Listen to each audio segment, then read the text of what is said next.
The Curse of the Black Spot was conceived as a romp, a more light-hearted episode of Doctor Who in which there is no evil monster and no one dies, to contrast with the darker themes at the other end of Season 6. It is also notable for two stellar guest appearances, Lily Cole as the Siren and Hugh Bonneville's Captain John Avery, providing a relatively rare moment of crossover between Doctor Who and Downton Abbey. Here are a few things to keep an eye out for the next time you watch the episode. Is available on iTunes and Amazon.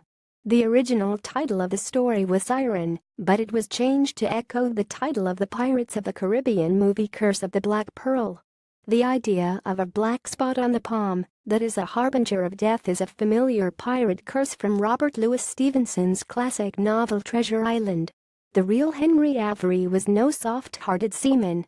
A Slav trader turned pirate, he operated in the Atlantic and Indian Oceans in the mid-1690s and was so notorious that he gained the nicknames the Arch-Pirate and the King of Pirates despite a mere 2-year career of buccaneering.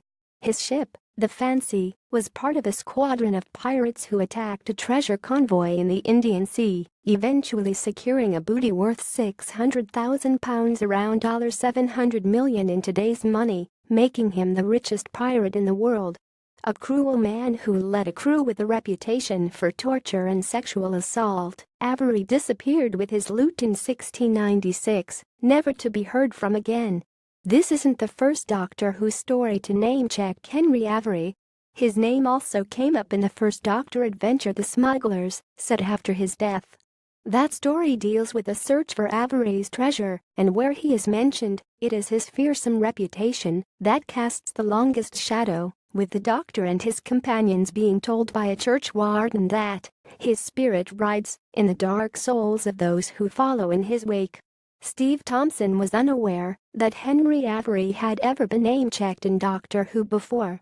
He found Avery's name by looking through a book about pirates that belonged to his son and liking the idea of Avery's sudden disappearance. There are a few items of British slang in the script that are worthy of a mention. Avery calls Amy a doxy when sending her down to the galley to cook for the crew. In this context, the term, never a compliment, means a woman of easy virtue or prostitute, although it was also used to refer to a mistress. Its origin is obscure, but may come from the Old Dutch dock, meaning doll. Toby Avery threatens a crew member with a cutlass, yelling, "One more step, and I'll use this, you blackguard." That last term is a well-celebrated item of 17th century slang, also spelled blackguard, thought to derive from the lower orders of servants in a fine house. The scullions and lower menials would wear black livery, black shoes and stockings, or had hands stained with soot from cleaning fireplaces and chimneys.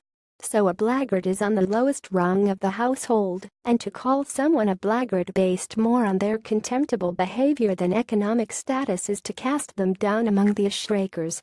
The Doctor says, delightedly, "We've managed to bagsy a ship where there's a demon popping in," using the term bagsy, a mispronunciation of the idiom bagsy, which secures the speaker something they want, whether it's to go first, to take the front seat in a car, or to opt out of an unpleasant task. To bagsy something has the same meaning, the same as call dibs. The Doctor remarks to Rory that there are worse ways to die than having your face snugged off by a dodgy mermaid, using the 20th century British slang verb snug, meaning to kiss passionately. This isn't Bonneville's first visit to the Waniverse. He previously appeared in the 7th Doctor audio drama The Angel of Scutari, playing Sir Sidney Herbert and Tsar Nicholas I of Russia. Having built a sickbay in which beds were suspended from the ceiling using strings, the production crew had to ask all the cast members not to move in case they began to swing and sway in the background. In the end, the beds were so reactive that everyone in shot had to be asked to breathe lightly. Now go back and read the entire 10 Things You May Not Know About Doctor Who archive. Read more.